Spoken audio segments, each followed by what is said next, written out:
17 décembre 2019, le plateau du Grand Rendez-vous s'offre une fois encore à vous. Chers amis téléspectateurs, merci pour votre fidélité renouvelée à BB24. C'est vrai que nous sommes la chaîne du développement, mais pas sans vous. Bonsoir à tous et à toutes et bienvenue.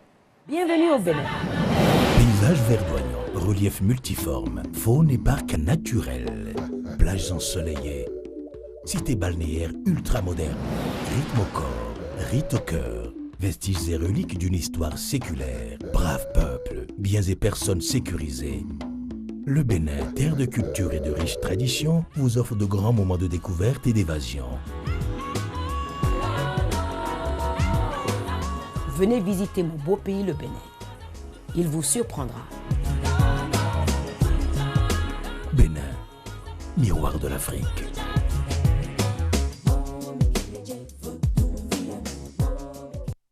C'est la fin de la semaine, les têtes sont pleines, le corps est fatigué, le cerveau ne répond plus. Soyez sûrs, vous avez choisi la bonne adresse pour vous déstresser. On ne vous offre pas de l'humour ni de la comédie, mais tout simplement de l'information dans une ambiance très décontractée. Merci de rester avec nous. Et bien ce soir, nous avons 4 plateaux au sommaire de cette émission. Nature et bien-être nous parle de la salubrité pendant les périodes de fête. Surtout, comment maintenir les lieux publics propres après toutes ces ordures, tous ces ordures que nous allons jeter dans la nature. Eh bien, nous allons voir comment est-ce qu'il faut prendre soin de son environnement, j'allais dire, pour ne pas laisser des déchets après les fêtes, pour que ces déchets soient encore toxiques à la santé. Nous allons recevoir ce soir sur cette émission Sandra Idossou, elle est activiste, également Amina Adi Kayeteba, voilà, nous allons les recevoir, ils sont déjà installés sur ce plateau pour parler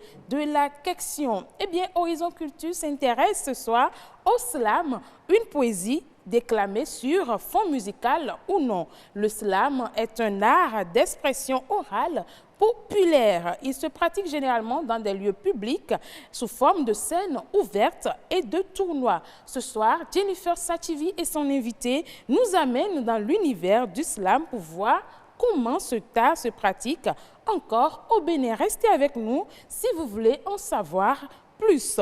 Nombreux sont ces couples aujourd'hui qui attendent ou qui sont dans l'attente de mieux se connaître pour pouvoir se marier ou qui ont choisi tout simplement de rester ensemble pour vivre leur vie sans aller au mariage. Mais pendant ce temps, ou bien la vie que l'on mène pendant ce temps, on l'appelle le concubinage. Aujourd'hui au Bénin, est-ce que le concubinage est réglé par les tests du Bénin? Nous allons le voir dans l'expert du jour. Ce sera avec notre juriste Julio Tometti qui nous dira si le concubinage est désormais dans le code des personnes et de la famille. Alors, le 4e plateau, comme tous les vendredis, la beauté sera au rendez-vous avec notre spécialiste beauté. Il s'agit bien sûr de Fujesia Runtondi. Elle nous parle de la décoration d'intérieur. Qu'est-ce que cela voudra dire? Nous allons le découvrir tout à l'heure.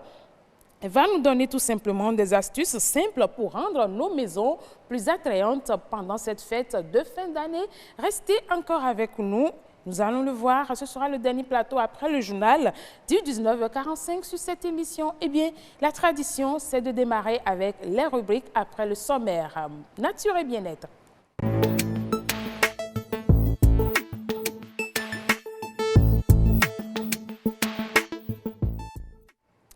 Et oui, je vous le disais à l'entame de cette émission, c'est vrai, nous sommes pendant la période des fêtes, Noël est passé, vous avez fait peut-être un tour à la plage ou dans d'autres lieux publics, vous avez constaté des bidons d'eau, des sachets, de biscuits et toutes sortes d'ordures déversées dans la nature. Mais quelles peuvent être les conséquences de ces ordures pour la santé et pour l'environnement dans lequel nous vivons? Nous allons découvrir cela avec les 2 activistes pour l'environnement que nous recevons pour vous ce soir, chers amis téléspectateurs. Mais ce sera après ce reportage de Karamat sur l'entretien des espaces publics. En milieu urbain ou en campagne, disposer d'un cadre pour la distraction et le repos est indispensable pour l'homme. Afin de satisfaire ce besoin, l'État, dans sa politique d'assainissement de cadre de vie, a doté nombre de communes des places publiques. Pour que ces jardins de loisirs maintiennent leur attractivité, Il est important, voire nécessaire, de les entretenir et de les garder toujours propres. Nous sommes des enfants de la Révolution. Pendant la Révolution, on sortait, on balayait les cours, la campagne de salubrité et autres. Aujourd'hui, ça n'existe plus. Maintenant, il faut commencer par sensibiliser les populations à la base. Malgré les efforts que fournissent les pouvoirs étatiques, les places publiques végètent par endroits dans un état insalubre. C'est le cas de Cotonou, la métropole. Un fait que certains concitoyens déplorent. Ce que j'ai déploré par rapport à l'entretien de nous qui venons par moment nous asseoir ici pour prendre de l'air, si vous arrivez avec quelque chose que vous mangez, vous êtes obligé de ramasser tout ce que vous avez dans un sachet et d'aller peut-être à 500 mètres parce que les poubelles sont de part et d'autre. C'est très loin. Dans une poubelle, aller très loin est fastidieux pour lui. C'est ça qui fait que vous voyez dans les gazons derrière, on jette les pots de bananes, les sachets et autres. S'il y avait des poubelles entre deux bancs, je crois que ce serait beaucoup plus facile d'entretenir. L'entretien des places publiques est un devoir pour tous. Les populations doivent constamment apporter leur contribution afin de garder leur environnement sain pour une vie saine, mais aussi pour soulager l'État et l'encourager à nous en offrir davantage. Mais est-ce que c'est vraiment difficile de se déplacer pour aller jeter un sachet d'eau ou bien, je ne sais pas, un bidon, quelque chose dans une poubelle à côté, déjà que la poubelle existe? Je pense que c'est non. Hein? Bonsoir Sandra. Bonsoir. Vous êtes d'accord avec moi? Oui, je suis tout à fait d'accord. C'est comme si on était dans son salon et qu'on se dit, bon, comme il faut se lever pour aller dans une cuisine pour jeter, ça fait trop loin et donc on jette les déchets à côté et tout. Donc, c'est pas possible. Une raison. Avec vous, j'ai Amina Dik Kayeteba, c'est bien ça? Oui. J'ai bien prononcé cette fois-ci. C'est Kayeteba. Bonsoir. Oui, bonsoir. Comment allez-vous? Bien. Vous allez bien? Oui. Vous êtes aussi d'avis avec Sandra? Oui, exactement. Je suis d'avis avec elle. Parce que si à la maison, nous pouvons effectuer les déplacements de notre canapé à la poubelle, c'est que dans les places publiques, c'est également pareil. Il suffit juste d'avoir le même esprit. Exactement. Dit, ce lieu public-là, ça peut être aussi chez moi. Exactement. Exactement. Alors, ce soir, nous allons parler des fêtes de fin d'année, comment éviter la pollution de l'environnement, parce que c'est vite arrivé de manger, de laisser traîner, surtout avec les enfants qui n'ont peut-être pas encore reçu cette notion de préserver l'environnement. C'est vite arrivé qu'on jette des sachets un peu partout, mais dites-nous, est-ce qu'au Bénin, on peut savoir à quel taux de pollution nous sommes effectivement pour voir quelle est la priorité accordée au sujet? Alors, bien, au Bénin, malheureusement, nous sommes à 75% de taux de pollution dans tout le Bénin. Okay. Et par-dessus tout, nous avons aussi un taux d'évacuation très, très faible. Donc, ça veut dire que nous avons assez de poubelles, mais un taux d'évacuation très faible. Alors là, c'est que vraiment... le problème est vraiment crucial et qu'il faut y penser. Mais pourquoi est-ce que c'est difficile, je m'adresse à vous Sandra, pourquoi est-ce que c'est difficile aux Béninois d'avoir ce réflexe-là de préserver son environnement? C'est quand même des gestes simples, hein? Des gestes simples et comme je dis souvent, des gestes qui préservent d'abord la santé. On dit souvent que la propreté, c'est la moitié de la santé.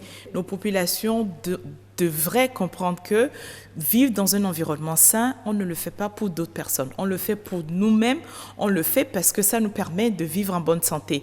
Et je pense qu'à un moment donné, et surtout quand je regarde en arrière, je pense que dans nos traditions, dans nos valeurs, la propreté faisait partie de ces valeurs. Je ne sais pas à quel moment ou dans les villes, on s'est rendu compte que, ben oui, finalement, on peut vivre dans des saletés et que ça montrait qu'on était en ville et tout ça. Je pense qu'il faut retourner en arrière. On a laissé nos traditions, alors que dans les villages, quand on se lève le matin, on balaye devant chez soi. Aujourd'hui, en ville, vous avez vu ce qui se passe? On balaye chez soi, on prend les déchets, on va les verser dehors. Voilà. Parce qu'on se dit, ce qui se passe dehors, on s'en fout. Alors que ce qui se passe dehors revient chez vous. C'est comme l'adage qui dit, tant que tu ne balayes pas ton portail, c'est pas évident que tu puisses balayer. Donc, je pense que la sensibilisation doit continuer. Nous devons éduquer ou sensibiliser les gens dans les écoles, dans les ménages, dans les quartiers, pour que nous comprenions que si nous voulons être en bonne santé, ben, il faut être propre. Je dis souvent d'ailleurs que c'est même les pauvres qui doit être plus propre. Parce que le pauvre n'a pas les moyens d'aller Pour à aller l'hôpital. Après. Donc, C'est ne des serait-ce maladies. que parce qu'il n'a pas les moyens, c'est lui qui doit tout faire pour que son environnement soit propre. Je vais vous donner un exemple. Il y a quelques mois, j'ai découvert un village Peul, par hasard. Le village était tellement propre, quand j'ai demandé au chef, mais c'était un camp, un campement, mais comment vous faites pour vivre dans un environnement aussi propre? Il m'a dit, parce que nous vivons en brousse, nous vivons avec les mouches, donc nous n'avons aucun intérêt à ce qu'on laisse les mouches venir nous rendre malades. Et je pense que si on comprend que c'est pour sa santé qu'il faut vivre, il faut vivre dans la propreté, ben à ce moment-là, on adoptera les gestes. Tranquillement et sensibiliser, éduquer, je pense que c'est ce que nous allons faire sur ce plateau ce soir. Et à vous, Amina, dites-moi, nous sommes en période de fête. La Noël est déjà passée, bientôt le réveillon, le nouvel an. C'est vite arrivé soi-même, parfois ça peut vous arriver vous-même, que vous jetez un sachet d'eau ou bien un bidon, je ne sais pas, quelque chose dans la nature, très rapidement, sans même se rendre compte. Comment est-ce qu'on peut éviter pour ne pas finir avec la fête et se retrouver après malade parce que nous avons eu un environnement qui est déjà toxique? Ok, pour ma part, je vais prendre l'exemple de la plage. Force est de constater qu'après les fêtes, quand nous allons dans nos plages publiques, Fidrocet par exemple, qu'il y a assez de déchets qui sont délaissés par les gens. Ce que les gens doivent comprendre, c'est que ces déchets qu'ils délaissent là, ce sont surtout des déchets solides, des sachets, des bidons. Et puis le vent amène tous ces déchets souvent dans la mer. Ça fait qu'une fois ces déchets dans la mer, ces déchets ne se dégradent pas. Une fois dans la mer, ces déchets ont beaucoup d'impact négatifs sur, par exemple, les poissons qui vivent. Que nous consommons, nous retrouvons les poissons dans nos assiettes. Ces poissons, ils vivent et puis des déchets sont laissés là. Donc, une fois les déchets à l'intérieur, les déchets causent également d'autres dégâts sur la vie de ces espèces humaines qui y vivent. Il n'y a pas que l'eau, il y a aussi la terre, parce que ces déchets solides, c'est difficile à ces déchets de se décomposer dans la nature. Exactement. Alors, je donne souvent l'exemple quand je fais de la sensibilisation et je dis dans 30 ans, on est en 2020, dans 30 ans, nos enfants n'auront plus de poissons. Ah oui? Parce que, imaginez un hot dog ou un hamburger que vous ouvrez et ça va être que des déchets plastiques. Exactement. Parce que tous ces déchets plastiques que nous jetons dans la mer, effectivement, ils vont revenir dans nos assiettes. Oui. Et donc, pour nos enfants, si nous voulons que nos enfants connaissent ce que c'est que le goût du poisson, ben, il faut déjà éviter de jeter quand on est sur la plage. Mais aussi, par rapport à nos terres, comme vous étiez en train de le dire, un déchet plastique qui est jeté comme ça, pendant 400 années, il va être là. Il va polluer le sol, il va tapisser le sol, ce qui fait que l'eau ne va plus s'infiltrer. Mais ce qui me paraît un peu bizarre ou paradoxal à cette histoire, c'est que quand le lieu public est propre, vous voyez, tout le monde veut prendre des photos, Exactement. Tout le monde veut s'asseoir là, Exactement. Mais quand c'est sale, personne ne veut nettoyer. C'est compliqué. Comment est-ce qu'on peut amener le Béninois de façon volontaire, spontanée, à se lever et rendre propre son environnement? Je pense qu'il y a plusieurs étapes. Il faut sensibiliser et c'est ce qu'on est en train de faire. En dehors du fait de sensibiliser, il faut mettre en place des poubelles ou des structures qui enlèvent les déchets. D'accord ? Nous, par exemple, par rapport à cette fin d'année, justement, nous sommes en train de cotiser pour offrir 200 poubelles à nos villes. Ah oui? En tant que privé, nous-mêmes, parce qu'on s'est dit, oui, enfin, on a dit on veut offrir 200 poubelles, peut-être qu'on va en offrir une cinquantaine ou centaine à Cotonou et après dans d'autres villes. Mais l'idée, c'est de montrer que sans poubelles, comme le monsieur, enfin, je ne suis pas tout à fait d'accord avec ce que le monsieur a dit, mais on a quand même besoin de poubelles dans nos villes. Exactement. Une fois qu'on a ces poubelles, maintenant, il faut passer à l'autre étape. C'est-à-dire qu'il faut la répression aussi. On ne peut pas laisser... J'allais en venir à ce fait. Est-ce qu'il faut continuer par dire, bon, ils vont comprendre un jour, ça va... Est-ce qu'il ne faut pas mettre l'accent sur la répression? On a vu, pendant 1 mois ou 2 mois, il y a eu cette répression un peu... Les Béninois se sont un peu adaptés justement au fait. Est-ce que vous pensez que c'est parce qu'il y a manque de sanctions justement dans ce domaine? Bon, pour ma part, je pense que c'est exactement ça. Parce que à travers ma petite expérience, j'ai compris qu'une fois, quand vous sensibilisez le Béninois, il est d'accord avec vous. Genre les premiers mois, il est d'accord, mais à force de continuer sans pour autant voir qu'il continue... Ça ne dure pas. Voilà, exactement, ça ne dure pas. Mais s'il y a une répression là, et avant de le faire, il se rappelle que quand je fais ça, je serai puni. Là, il va exactement prendre ses précautions et même peut-être sensibiliser d'autres personnes ou carrément toute sa maisonnée à ne pas commettre C'est vrai qu'on n'a pas erreur. envie d'envoyer quelqu'un en prison pour une mauvaise habitude, mais il faut y en arriver. Je suis désolée, on ne peut pas dire qu'il faut sensibiliser, que les gens qui jettent dehors, c'est parce qu'ils ne savent pas. À un moment donné, quand on a sensibilisé, quand on a mis en place des poubelles, il faut maintenant, il faut sanctionner. Je me rappelle, j'ai poursuivi une voiture la dernière fois parce qu'une grosse bagnole qui roule juste ses vitres et qui jette dehors. Donc, je fais tout pour le rattraper et je lui dis, mais monsieur, il fait aliotoya. Parce que il se dit, voilà, je m'en fous, la route ne m'appartient pas. Et donc, il faut que nous arrivions à je dirais, à cet esprit patriotique, voilà, civique. Mais l'autre problème aussi, que c'est ma dernière question pour vous, est-ce que vous ne pensez pas que vous, en tant qu'activiste, c'est peut-être l'occasion d'aider le pouvoir public à observer ou bien à détecter ces individus-là qui ne veulent pas respecter la nature. Parce que si, le procureur ne peut pas se mettre sur tous les carrefours, le policier n'a pas tout le temps pour aller voir qui jette ou quoi. Est-ce que vous, en tant qu'ONG aussi, en tant qu'activiste, ce n'est pas le moment d'aider les autorités dans ce domaine? Vous pouvez aussi déléguer des gens qui vont quand même surveiller un peu l'environnement. Bon, pour ma part, on n'a pas encore pensé à ça. Pourquoi? Parce que... Je me rends compte que c'est une belle idée que je viens de vous donner. Non, mais nous, par exemple, en tant que société civile, c'est vrai que chacun a son rôle. C'est pas non plus à la société civile d'arrêter les gens. On n'a pas les moyens pour arrêter les gens. Tout ce qu'on peut faire, c'est d'alerter, comme je dis, dénoncer. Quand je vois quelqu'un qui le fait mal, c'est de dénoncer. Mais il faut aussi que chacun prenne ses responsabilités. C'est à nos autorités de mettre en place la répression. En tout cas, nous aurons quand même joué notre part de responsabilité. Nous avons essayé de dire à nos chers amis téléspectateurs, évitez de jeter les ordures dans l'environnement. Ce n'est bien pour personne, ni pour vous, ni pour moi d'ailleurs. Prenons le soin, ou bien prenons l'exemple déjà de commencer par prendre soin de notre cadre de vie. C'est très important pour la santé. Merci à vous. Je peux profiter parce que demain... Non, on n'a pas assez de temps, mais ce n'est pas grave. Je vous offre un autre plateau d'ici lundi. Il n'y a pas de souci. Ne vous inquiétez pas, Yasmine Damata ne va pas me le permettre parce qu'avec elle me fait de grands signes de l'autre côté. C'est terminé pour Nature et Bien-être. Je rappelle que j'avais sur ce plateau Sandra Idossou, activiste, avec Aminaba Dikayete. C'est bien ça. Merci d'être venu, c'est pas grave. À demain. On aura d'autres plateaux. Yasmine, on va installer Horizon Culture, merci.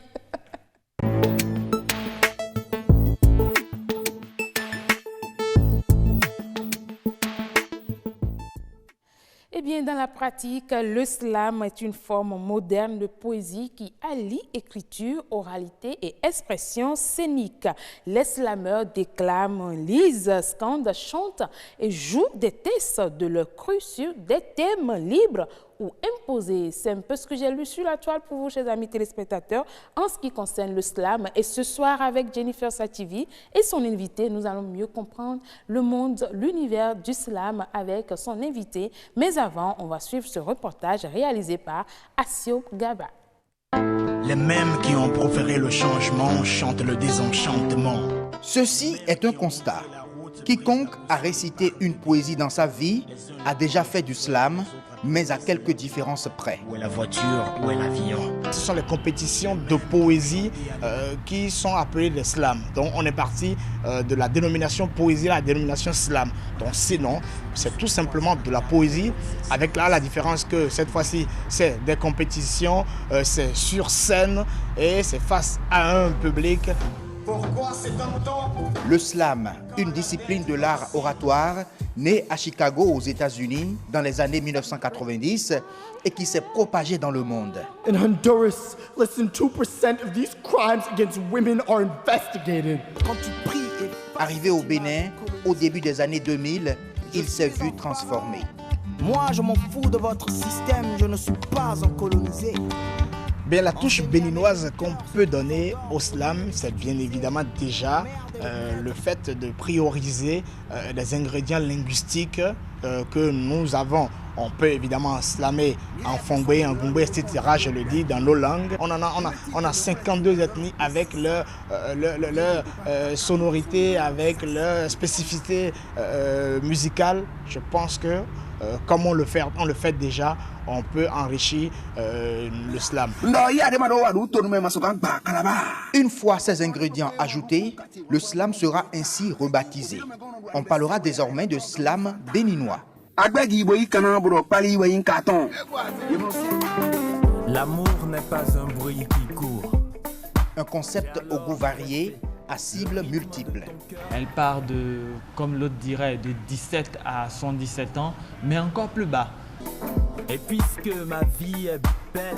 De moi, mon expérience, le slam est perçu par le public béninois comme quand même un art de sagesse, un art majeur dans la manipulation des mots qui peuvent apporter du boom, qui peuvent décrire des situations exceptionnelles, belles, mauvaises, dangereuses, critiques.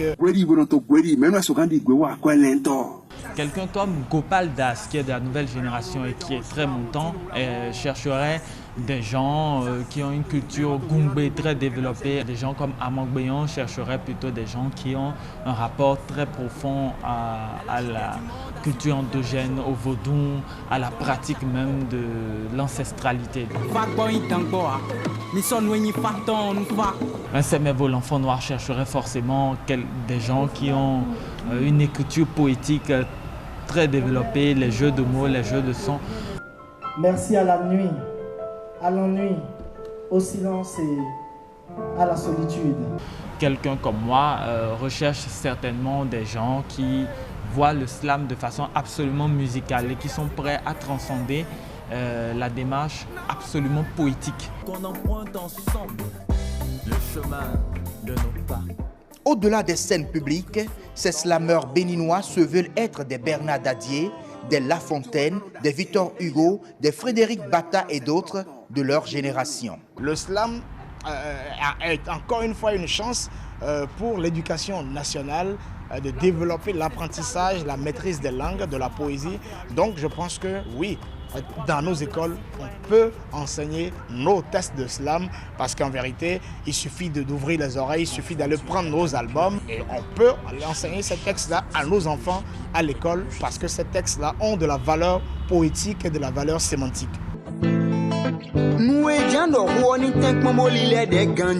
Certainement une occasion de faire la promotion des slameurs béninois à la base et créer un marché de consommation locale des produits slam.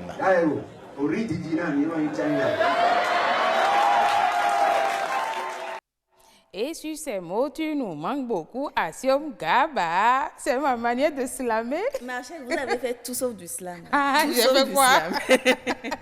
Jennifer Sativi, bonsoir. Bonsoir Marcel, ça va? Toujours un plaisir de vous retrouver. Je sais que vous étiez jalouse. J'ai slamé, oui ou non? Non.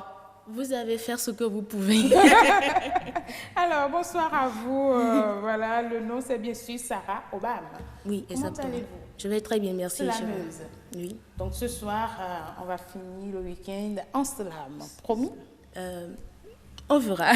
J'ai ma promesse, donc je vous laisse le plateau. Oui, Marcel, on a suivi un reportage très intéressant, assez varié, qui nous parle du slam.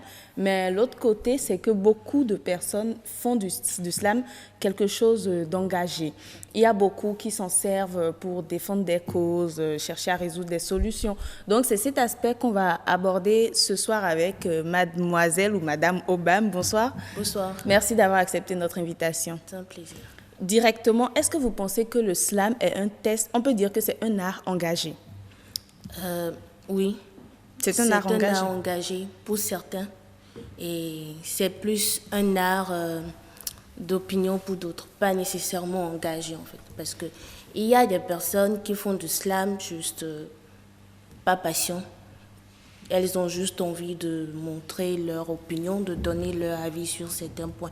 Par contre, il y en a d'autres qui sont 100% calés, focus sur un objectif donné. Donc, voilà.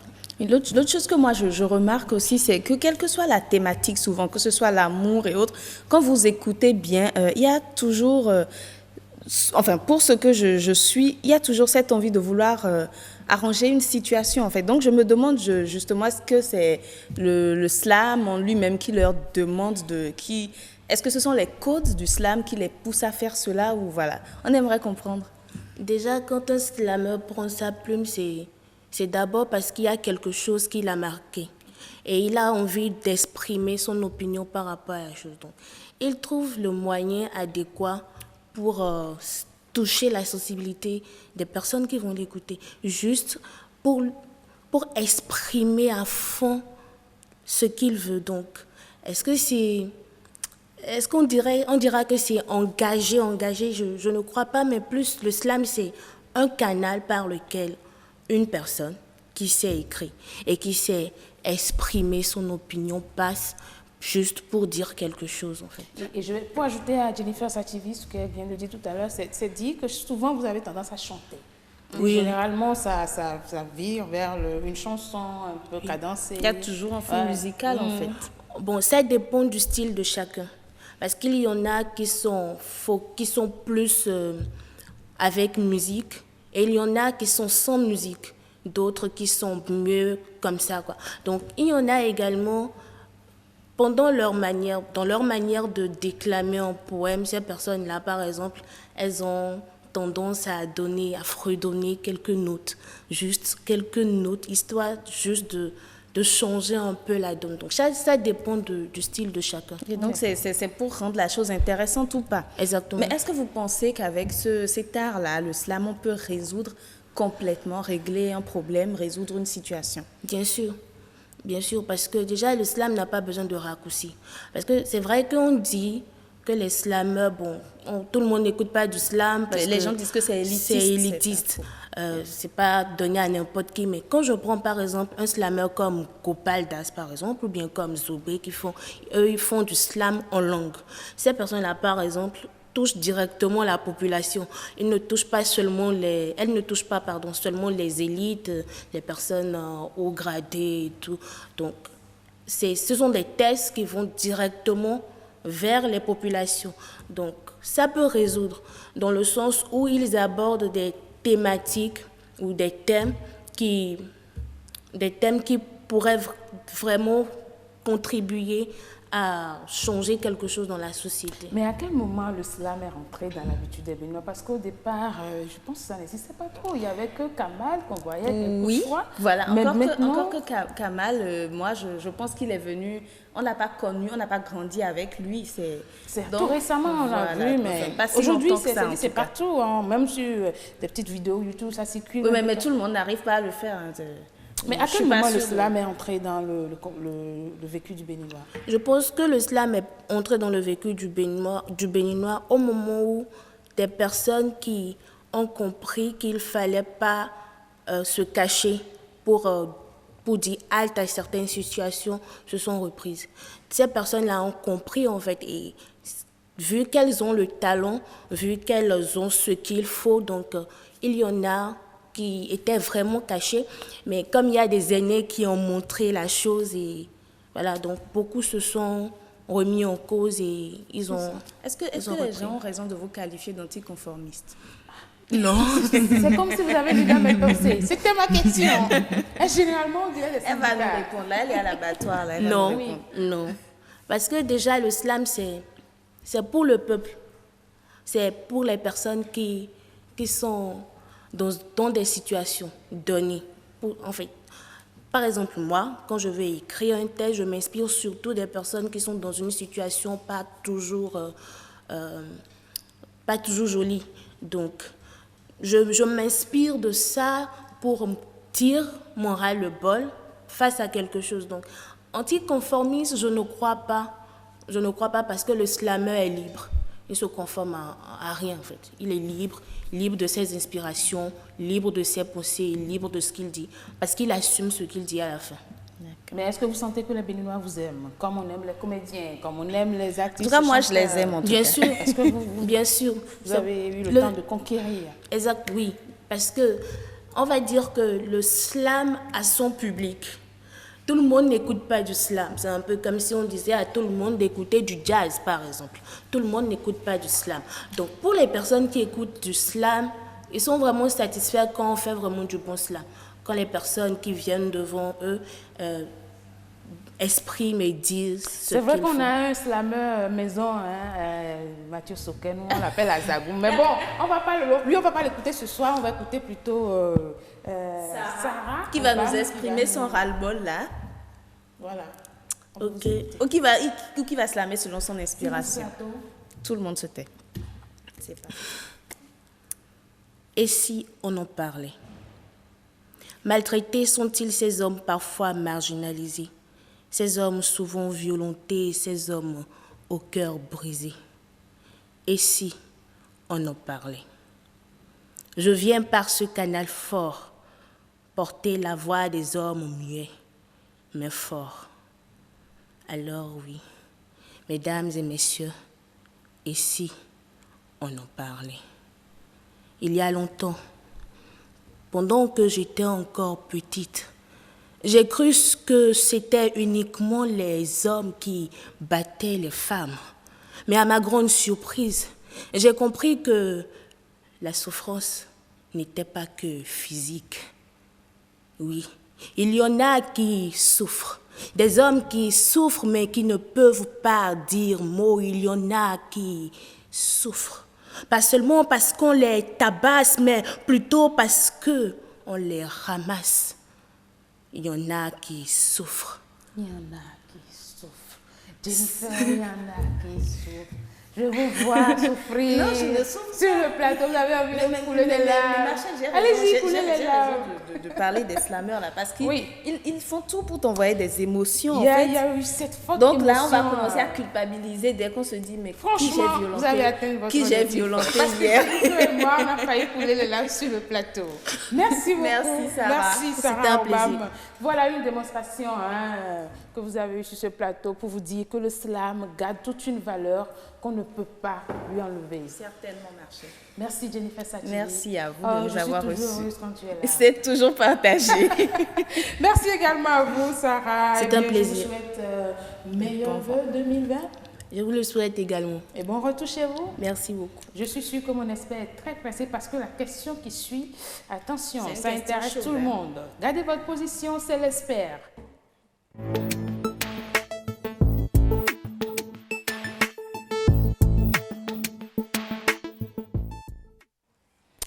Merci beaucoup à vous, chers amis téléspectateurs. Si vous êtes toujours avec nous, eh bien, la chaîne, c'est Béné Business 24. L'émission, c'est le grand rendez-vous. Et je vous le disais tantôt, dans l'expert ce soir, nous allons parler du concubinage. Voilà, le concubinage au Bénin. Que disent les tests? Et j'ai avec moi sur ce plateau Julio Tometti. Bonsoir. Bonsoir. Comment allez-vous? Super bien cette fin d'année. Vraiment, cette fin d'année, Noël est passé, le nouvel an, c'est pour bientôt. C'est pour bientôt. Voilà, nous allons nous retrouver dans les coulisses sûrement. Okay. Alors, ce soir, nous allons parler du concubinage. C'est une, je vais dire, une relation que l'on vit très souvent, que l'on retrouve avec les hommes mariés ou pas. Bon, est-ce qu'ils sont mariés? C'est une manière à eux de dire qu'ils sont mariés. Ils sont entre eux, ils se disent, ils sont ensemble pour un moment, où il y en a qui le font pour toute leur vie, qui vivent ensemble sans pour autant légaliser leur relation. C'est bien ça? C'est bien ça. Et chaque fois que l'on choisit de se mettre en couple, en dehors du cadre légal prescrit, on est en concubinage. Le concubinage suppose pour des hommes et des femmes, un homme et une femme. Et ça peut s'étendre même, selon les libertés, à deux hommes ou à deux femmes, de se mettre ensemble pour envisager une vie de couple de manière permanente. Okay. Est-ce que ça a des effets ou bien des obligations au plan juridique? Je voudrais d'abord que nous faisions une démarcation entre les deux catégories de concubinage. Oui. Il y a le concubinage simple, il y a le concubinage adultérin. D'accord. Le concubinage simple, c'est ce que nous avons en majorité dans notre société, où un homme et une femme se mettent ensemble, peut-être selon les rites traditionnels, et donc ne font pas formellement le mariage. C'est-à-dire ne vont pas devant l'officier d'état civil pour formaliser tout ça. Le concubinage adultérin, c'est ce que nous appelons traditionnellement le deuxième bureau. Okay. C'est-à-dire l'homme ou la femme est marié, mais entretient d'autres relations avec des femmes au dehors. Donc, dans l'un ou dans l'autre des cas, nous sommes bien en matière de concubinage. Et voilà. Cela emporte bien évidemment un certain nombre d'effets, quand bien même la législation béninoise ne s'y est pas trop consacrée ou ne l'a pas suffisamment ou pas du tout encadré alors. Voilà, je voudrais qu'on fasse une petite nuance entre concubinage et union libre, parce que ça prête à confusion. Est-ce qu'une union libre est égale à un concubinage? Une union libre est dans certaines sociétés ce qu'on appelle le pacte civil de solidarité. C'est-à-dire les hommes, un homme et une femme se mettent ensemble et selon la législation, vont aller déclarer simplement devant une autorité administrative désignée qu'ils sont en union. C'est-à-dire quoi? Cela, c'est pour minimiser quelque peu les effets du mariage. Mais le concubinage, cette question d'union libre, juridiquement, ça n'existe pas. Juridiquement, ça n'existe pas. C'est peut-être l'autre traduction du concubinage qu'on peut appeler union libre, c'est-à-dire on est ensemble mais sans engagement. Et ce que beaucoup appellent aujourd'hui union libre, c'est que dans notre société, dans notre civilisation, c'est que nous sommes ensemble, on s'engage pour telle chose, on s'engage. Peut-être on se donne du plaisir, ou bien on s'engage peut-être pour avoir des enfants parce que peut-être là où j'étais, je n'ai pas d'enfants, ainsi de suite. C'est-à-dire on s'engage suivant un intérêt que les uns et les autres retrouvent chez leurs partenaires. Mais est-ce que dans notre cher pays, le Bénin, le concubinage est régularisé ou bien réglementé, je vais dire, par les tests? Le test que nous avons, qui a évoqué le concubinage, est très peu, comme vous le savez, c'est le code des personnes de la famille. Quand vous parcourez tout le code de personnes et de la famille, vous avez seulement dans 3 dispositions où le mot concubinage apparaît. Dans l'une de ces dispositions, notamment l'article 389, où on traduisait, le législateur béninois traduisait un effet de concubinage, c'est-à-dire par exemple la femme ou bien l'époux dont l'autre est décédé continue d'être créancier de l'obligation alimentaire, de l'entretien alimentaire. C'est-à-dire quoi, la femme est là, son mari décède, et continue de bénéficier d'un certain nombre de pensions, ce qu'on appelle pension alimentaire, par exemple. Cette pension alimentaire, cette obligation alimentaire cesse du moment où soit la femme se remarie à quelqu'un d'autre, soit on découvre, ou bien il y a des preuves probantes qui montrent que cette femme-là est en concubinage avec un autre homme. Donc il ne suffit pas que la femme soit mariée, il suffit seulement qu'on découvre qu'il soit en concubinage avec un autre homme. Et donc c'est à cette seule occasion que la question de concubinage a été véritablement évoquée par le code des personnes de la famille. Seulement, lorsqu'on va dans une posture d'interprétation, en le considérant avec les effets du mariage, on peut dégager un certain nombre de caractères ou bien un certain nombre d'effets que le concubinage pourrait produire. Est-ce que les enfants issus d'un concubinage sont reconnus par la loi? Oui, le législateur a... Auparavant, on avait essayé de distinguer entre l'enfant légitime et l'enfant né hors mariage, ce qui posait un problème d'inéligibilité de cette disposition même. Donc aujourd'hui, nous sommes à une étape d'uniformisation de mécanismes de filiation. C'est-à-dire quoi?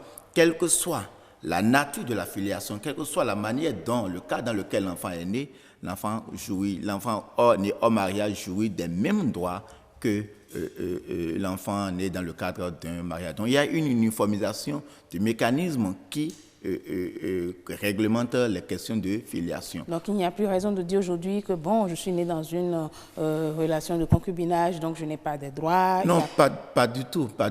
Une fois que l'enfant est reconnu par ses auteurs, le problème ne s'oppose nullement. Parce que vous savez, en cette matière-là, et suivant notre civilisation, ce serait trop exposer les enfants que de dire que les enfants nés hors mariage ne peuvent pas avoir des droits au même titre que les enfants nés dans un mariage. Est-ce que c'est vraiment au même titre ou bien il y a une nuance? Il y a quelques nuances. Par exemple, lorsqu'un enfant adultérin ou incestueux, un enfant incestueux ne peut être reconnu que par l'un de ses parents. C'est-à-dire quoi? La filiation ne peut pas être établie aussi bien au niveau du père que de la mère en même temps. Parce que l'enfant incestueux, quand on dit enfant incestueux, c'est que peut-être des gens qui sont déjà dans une filiation, c'est-à-dire peut-être 2 frères, un père et sa fille, s'accouplent et donnent un enfant. Il s'agit d'un enfant incestueux. Et donc, si on laisse produire ça, ça va s'étendre comment dire, dans l'arbre généalogique, si on peut dire. Donc, c'est une manière de couper les liens avec un de ses parents. Donc, c'est quelques exceptions qui diffèrent l'enfant, qu'on peut appeler né hors mariage ou illégitime, de l'enfant né dans un mariage formel. Alors, à quel moment le concubinage peut paraître un peu risqué pour les deux parties, tant pour l'homme que pour la femme? Risqué, c'est... Si c'est réel, quoi. C'est-à-dire, est-ce que c'est le vrai mot, risqué, ou bien à quel moment cela peut avoir des effets, le concubinage? Oui, nous allons donc en prendre quelques effets, quelques horizons. Oui. Premièrement, le concubinage, c'est l'absence totale d'obligation. C'est-à-dire, les membres du couple n'ont aucune obligation. Il n'y a pas une obligation de fidélité. Il n'y a pas une obligation d'assistance et de secours. Il n'y a pas une obligation de charge de vie commune. Ça veut dire quoi? Vous ne pouvez pas reprocher à votre partenaire d'avoir été infidèle lorsque vous êtes en concubinage. Vous ne pouvez engager sa responsabilité nulle part parce que vous êtes en concubinage. Donc, c'est l'absence totale d'obligation.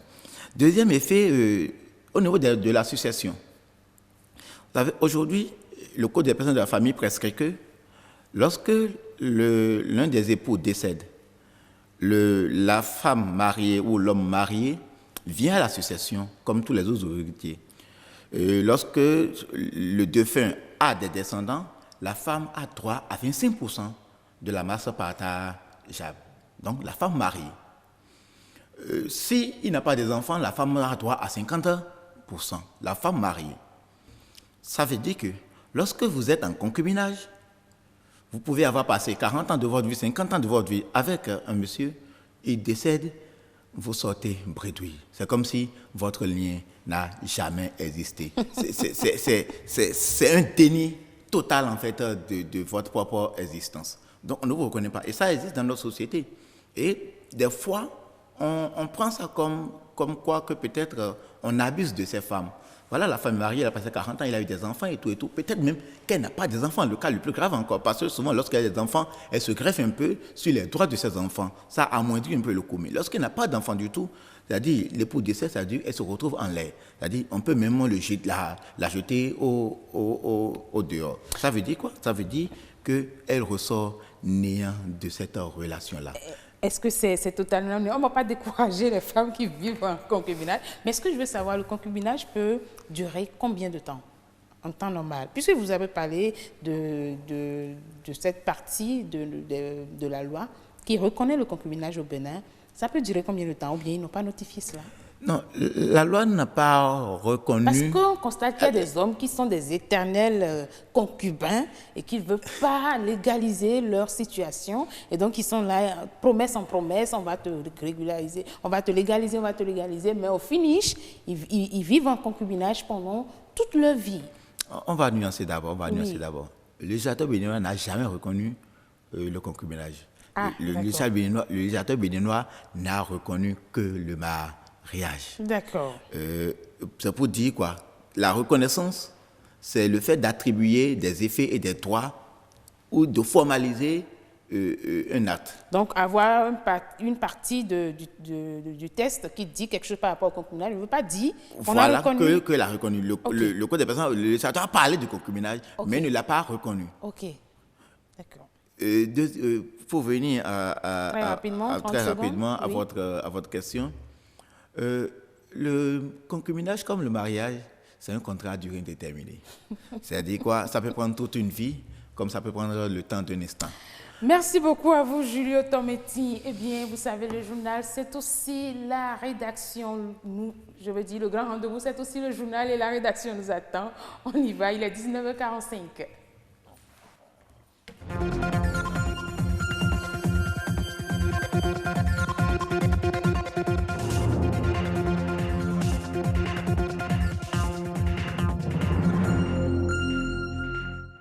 Madame, Monsieur, bonsoir. Voici les titres de ce journal. L'affluence habituelle pendant la période de fête connaît une baisse cette année chez les couturiers et stylistes. Ils craignent pour leur chiffre d'affaires. Le constat dans quelques instants. Les maux de tête, un problème de santé qui n'épargne personne. Quelles en sont les causes les plus fréquentes? Un neurologue nous édifie sur la question.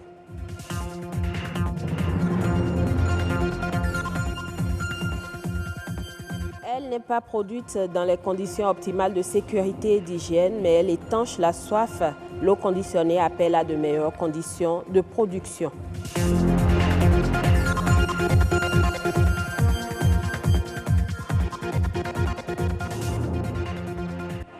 La période de fin d'année constitue une occasion de faire de bonnes affaires, mais au niveau de certains stylistes et couturiers, le flux de la demande en couture a connu une baisse contrairement aux années antérieures. Le constat avec Stanislas Lenkmo. Ici, nous sommes dans un atelier de couture. Il sonne environ 20 heures. Roland vient retirer sa commande chez son couturier. C'est pour la fête, je l'ai déjà fait. Juste qu'il y avait une petite grosseur que j'ai demandé à diminuer. Depuis le matin, Roland est le premier client de ce styliste. À son niveau, il dit disposer de vêtements tout fournis, déjà confectionnés et prêts à la vente. Mais la demande a chuté. Il y a trop de différents dedans. Il y a trop. À ce temps maintenant, tu serais déjà fatigué. Tu serais vraiment fatigué. Aujourd'hui, un client ou deux clients va venir, vraiment, ça ne va pas du tout. Ça ne va pas, le temps est vraiment serré. La fête là, vraiment, on remercie Dieu. Comme Bertrand, nombreux sont les couturiers qui vivent cette situation à Cotonou en cette période de fête. Le décembre ne reste pas comme ça. Le mois de décembre, c'est notre fête. Nous les couturiers et tailleurs, c'est notre fête. Mais actuellement, depuis 2 ans comme ça, ça balance trop. On gêne un peu là, on rentre, on ne peut pas dire c'est mal, c'est bien, mais on est dedans quand même. Léopold, lui, il est brodeur. Il tente une explication à l'inadéquation entre l'offre et la demande. On n'a pas encore de grands travaux de fête. Parce qu'il n'y a pas l'argent. Tous ceux qui ont l'argent réservent ça pour la santé et la nourriture. L'habillement maintenant, là, c'est sauf qui peut. C'est sauf qui peut, franchement. L'habillement est réservé pour les grandes personnes, ceux qui aiment s'habiller bien. Contrairement à Bertrand et Léopold, pas de repos pour René. Les commandes ne cessent de croître à son niveau. Et nuit et jour, ces 5 apprentis et lui s'évertuent à satisfaire la clientèle. On ne dort plus assez. On travaille presque 24 heures sur 24. Les styles locaux dominent et la tenue du moment, c'est le good luck. Et ça aussi domine. À part ça, il y a un peu de tout quand même. À mon niveau, c'est mieux cette fois-ci. Les clients viennent. Encore quelques heures, c'est le nouvel an. Néanmoins, beaucoup de couturiers et stylistes espèrent toujours recevoir de nouvelles commandes afin d'améliorer leur chiffre d'affaires durant cette période de fête. Les céphalées sont plus connues sous le nom de maux de tête. Elles peuvent devenir un véritable handicap pour les patients. Céphalées de tension, céphalées secondaires, cette maladie existe sous différentes formes. Richard Ruizé, docteur neurologue, nous édifie sur le sujet. Il est au micro d'Evra Danani. Les céphalées, qu'on appelle communément mal de tête, sont des douleurs qui surviennent au niveau du crâne. Il y a généralement 2 types de céphalées, dans lesquels 2 groupes de céphalées dans lesquels on classe d'autres types de céphalées. Vous avez les céphalées primaires, qui sont des céphalées sans étiologie fixe, d'origine au fait. Et vous avez des céphalées secondaires, qui sont liées, qui ont une cause, donc qui sont liées à une pathologie sous-jacente. Les céphalées primaires, on en a, il y a la migraine qui est la première céphalée. La céphalée de tension, qui est la plus dominante. Il y a d'autres céphalées qu'on appelle trigémino-autosomiques. C'est un gros terme. Et puis, il y a autres céphalées primaires qui sont classées.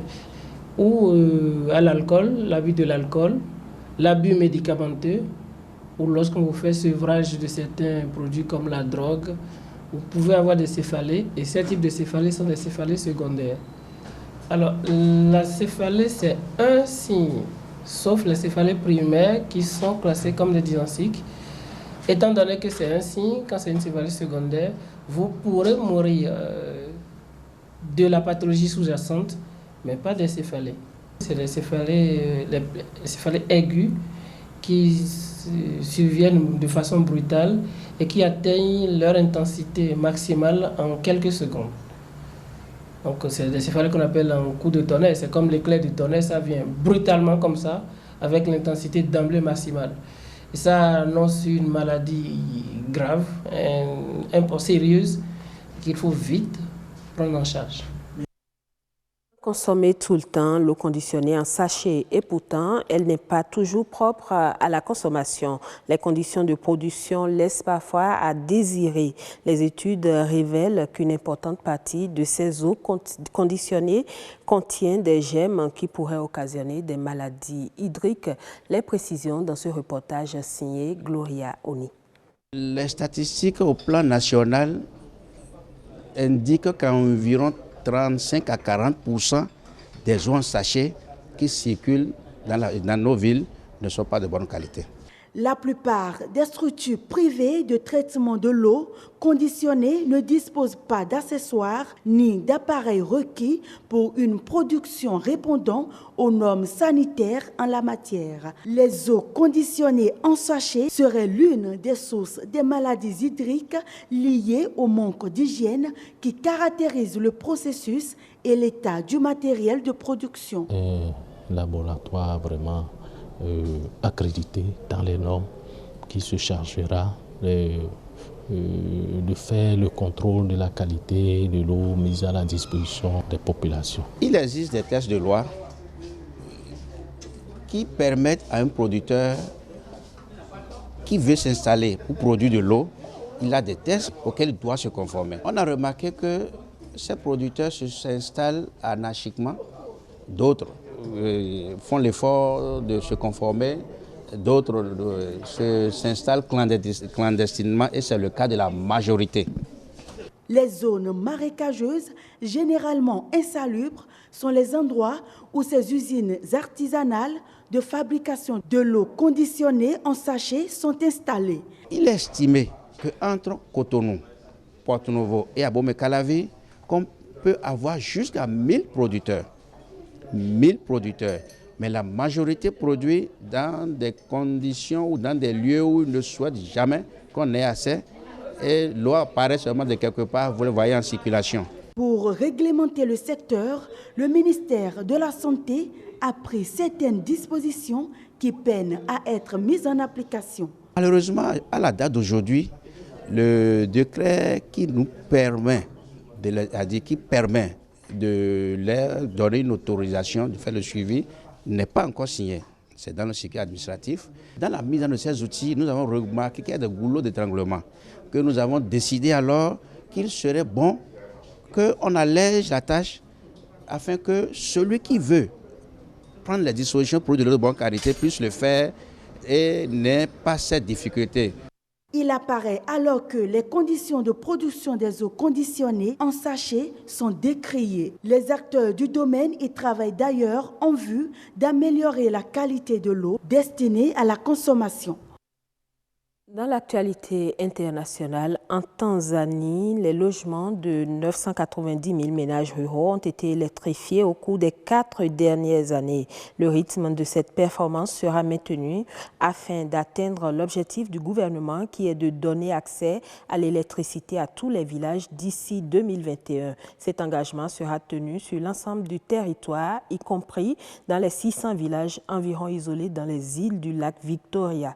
L'une des priorités du gouvernement en matière d'énergie est également la localisation de la fabrication d'une partie des équipements utilisés. L'industrie électrique locale est désormais capable de produire des compteurs, des câbles ou des transformateurs électriques, ce qui lui permet de capter une partie du financement alloué aux projets énergétiques.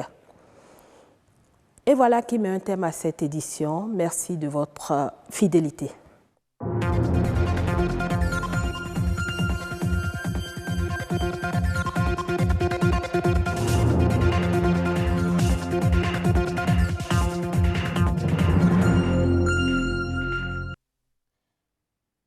Merci à vous, Aurélie Souton, pour cette brillante présentation. On revient sur ce plateau et le dernier, c'est bien sûr beauté au pluriel.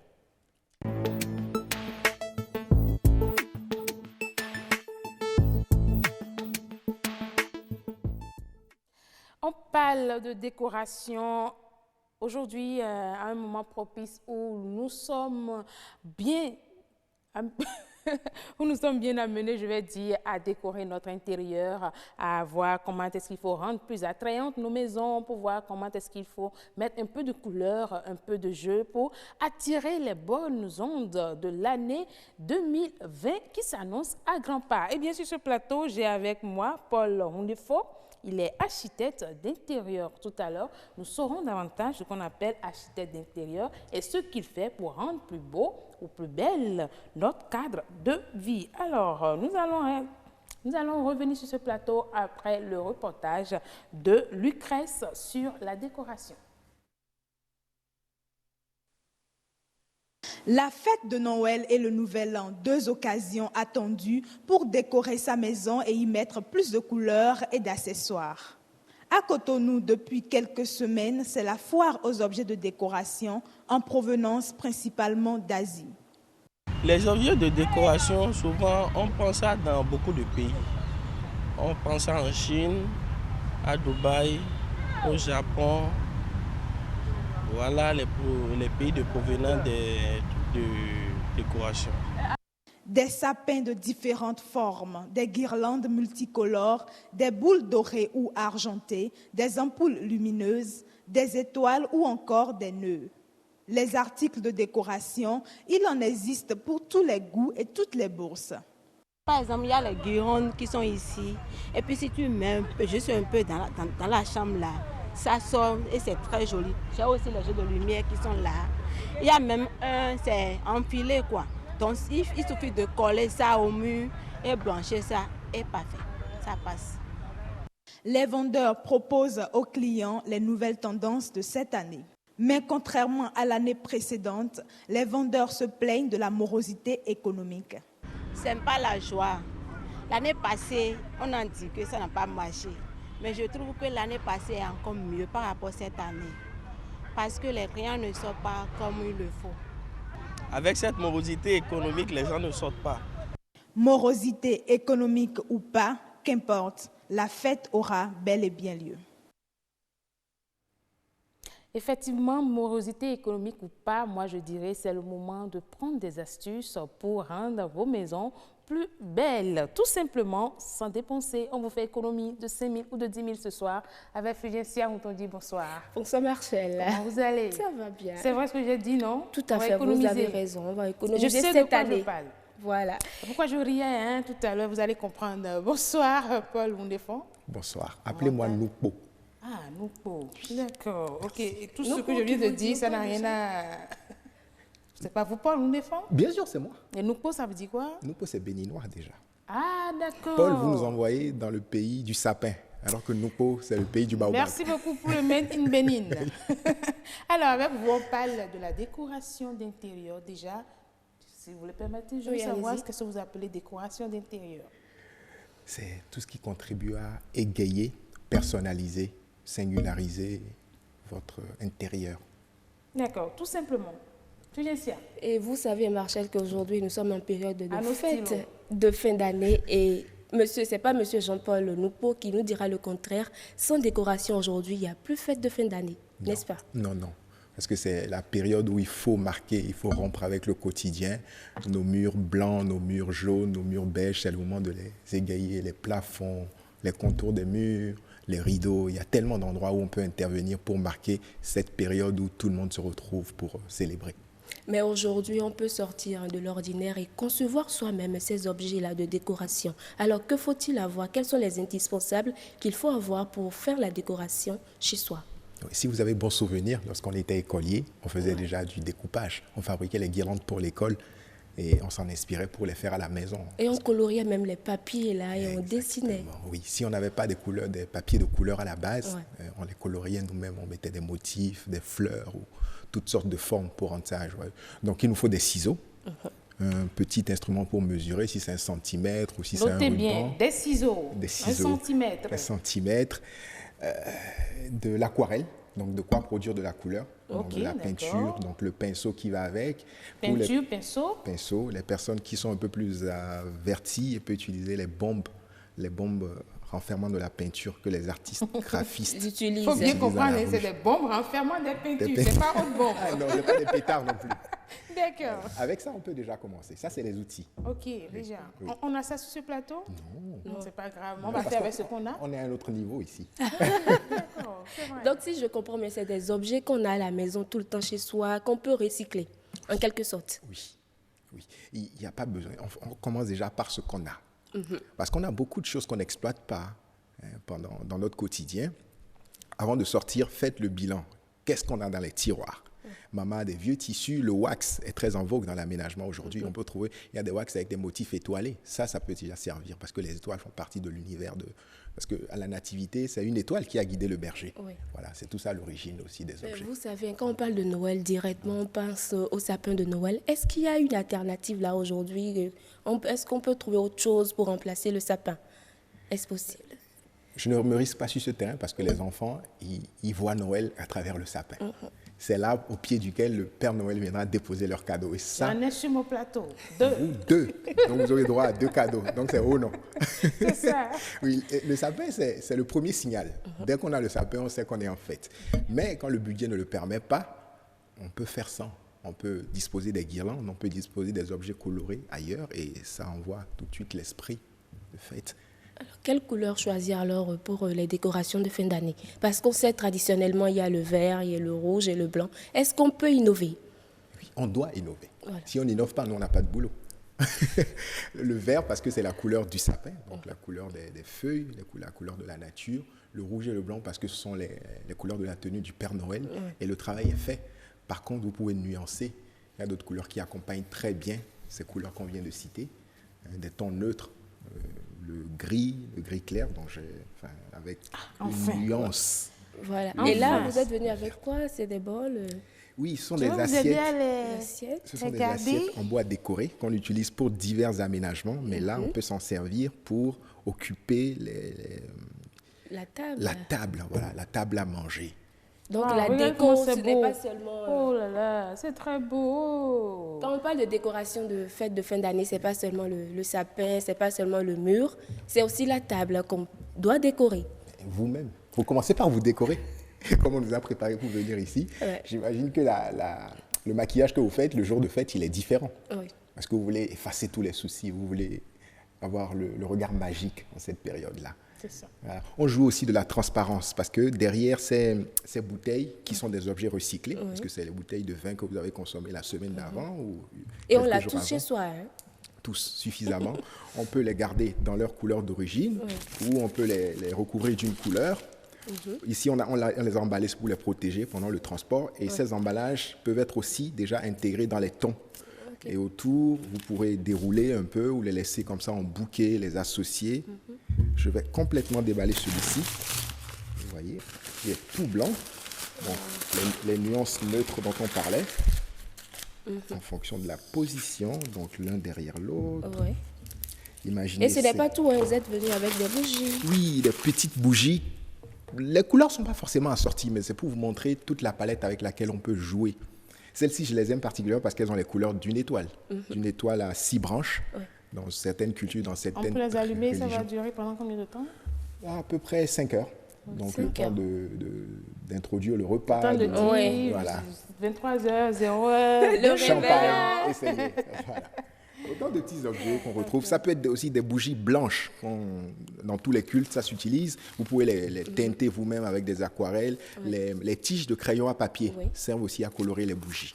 Et les bougies, j'en ai vu, parfois on met des bougies derrière les bouteilles là, pour avoir un effet vraiment lumineux et tout. C'est bien joli. Oui, c'est bien joli. Le nombre de bouteilles, leur disposition, les perspectives qu'on provoque. Dans des bouteilles? Dans et derrière. Mais souvent, c'est dans des vases. Quand c'est allumé. Dans les vases, ça, c'est ce qu'il y a de plus simple, de plus classique. Les vases aussi peuvent être colorés. La bougie est sa couleur jaune, neutre, un peu bleu sur la base, mais le vase peut créer une couleur en fonction de sa teinte d'origine. Mais avec tout ce qu'on a là, est-ce qu'on peut arriver à réaliser une petite décoration là? Est-ce possible? Ici, ouais. J'avoue que je ne suis pas très inspiré, mais d'ici la fin de l'émission, on a combien de minutes? Quand quelqu'un le fait tout de suite. Okay. Si c'est une table à manger, c'est une table à manger et que ces assiettes représentent les couverts dans lesquels on va manger, ceci peut être en soucoupe, ceci au-dessus.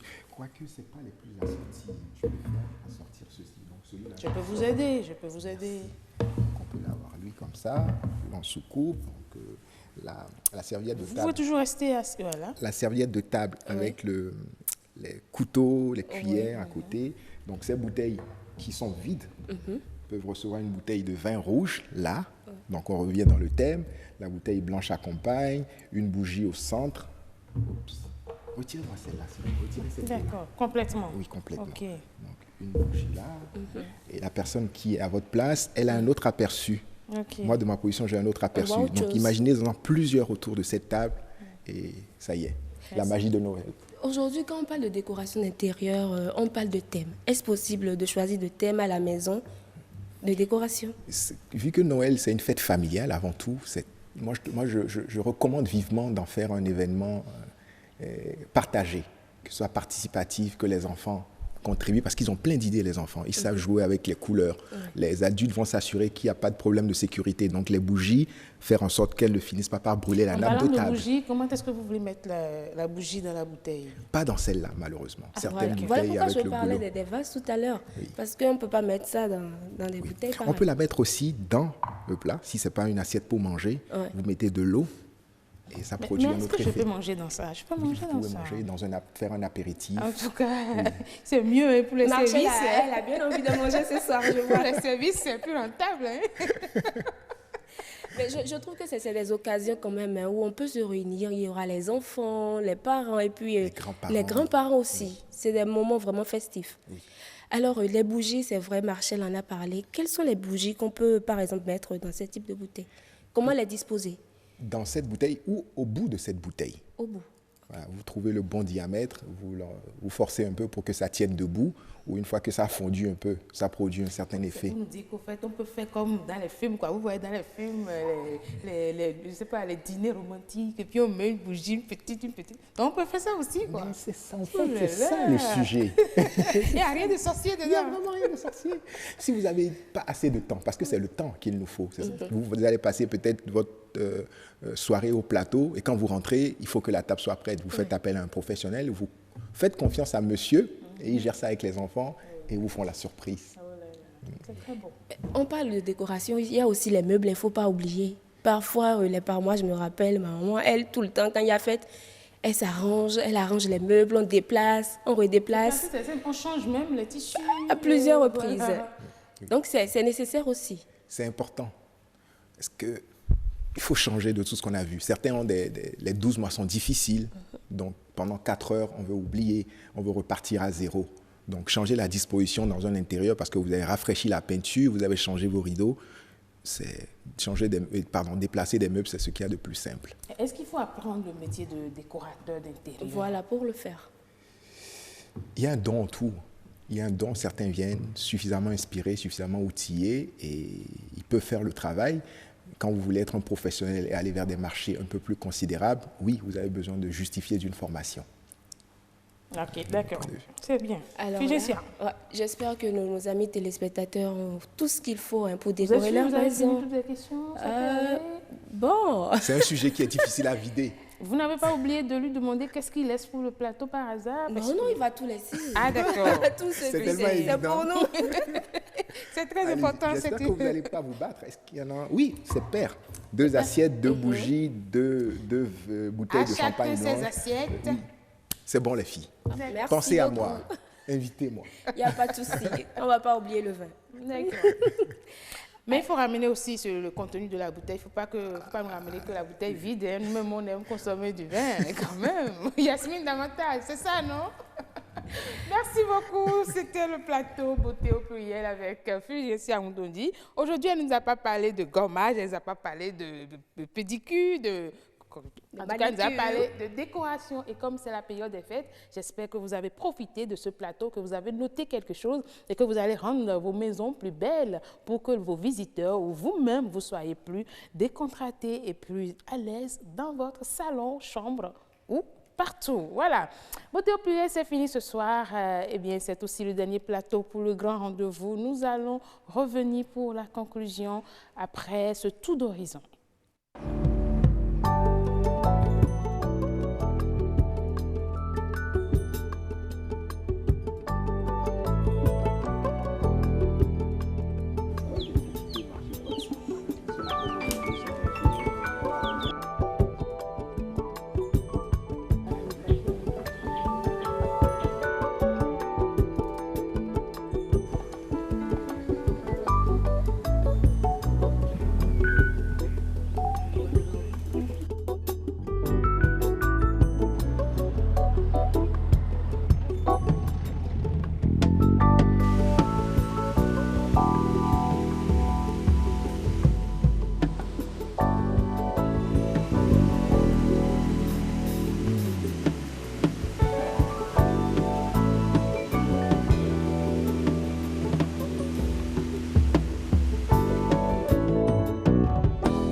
Merci à vous, chers téléspectateurs, d'être restés avec nous jusqu'à la fin de cette émission.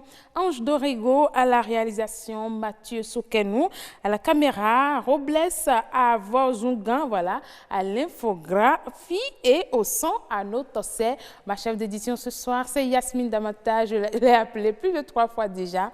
Voilà l'équipe de réalisation de cette semaine. Merci d'être restés avec nous. La citation ce soir nous dit: le mariage est une société avec son gérant responsable et dont la femme est l'actionnaire. Le mariage est une société avec son gérant responsable et dont la femme est l'actionnaire. Une citation de Jean-Louis Auguste Compson. Merci d'être resté avec nous. C'est le tout dernier plateau du grand rendez-vous pour cette semaine. On va se dire à la prochaine et bonne et heureuse année à chacun et à tous.